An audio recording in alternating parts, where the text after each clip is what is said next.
इमाम के लिए बाज इलाके बहुत अहम है और बाज मसाजिद बड़ी अहमियत की हामिल है।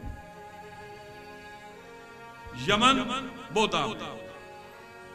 सबसे अहम लश्कर इमाम की नुसरत के लिए यमन से आएगा। सरजमीन हिजाज बहुत अहम है, इमाम मक्का से आएंगे। सरजमीन शामात जिसमें फिलिस्तीन भी आता है, किबला अव्वल भी आता है, ये बहुत अहम है, इमाम किबला अव्वल आएंगे। इराक की सरजमीन बहुत है, इमाम का इराक आएंगे। ईरान और खुरासान की सरजमीन बहुत अहम है।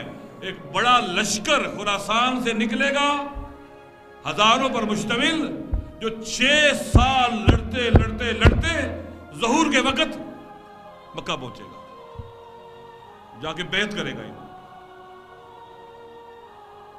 लोग चाहिए, लड़ने का तजर्बा, जुल्म के साथ मुकाबले का तजर्बा। सामने आना है, सामने आना है, सामने आना है। लिहाजा ये इलाके बहुत आम है। आप देख लीजिए इन इलाकों की सूरत हाल आपके सामने। फिर 3 मस्जिदें बहुत आम है, मक्का, खाना खुदा की मस्जिद, हरम, किबला अव्वल और मस्जिद कूफा। इमाम किबला अव्वल भी आएंगे और मस्जिद कूफा में भी आके नमाज इमाम करेंगे। बहुत अहमियत के हमले ये इलाके, और सारा टकराव देखिए यहां पर जारी है। लिहाजा हमें इन चीजों को देखना चाहिए। इमाम खुमैनी की इनकलाब के बाद हम ज़हूर के बहुत करीब हैं। इस तजर्बे के बाद जो 40 साल का तजर्बा है, उस वक्त लोग इस तरह से मरने के लिए तैयार नहीं थे जब इमाम आए थे। ऐसे जान फिशानी करने के लिए तैयार नहीं थे जैसे आज है।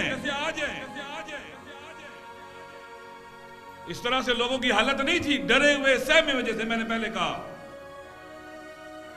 आज जिस तरह से दलेरी के साथ सामने खड़े होते हैं, इसराइल को शिकस्त देते हैं, नाकाबिले शिकस्त होने का तिलिस्म तोड़ते हैं, दाइश को शिकस्त देते हैं, तकफीरियत को शिकस्त देते हैं, अमेरिका उसके हवारियों को शिकस्त देते हैं। ऐसा दौर कभी था? हम इंतहाई हसास मरहले में दाखिल हो चुके हैं दौर इमाम के लिए।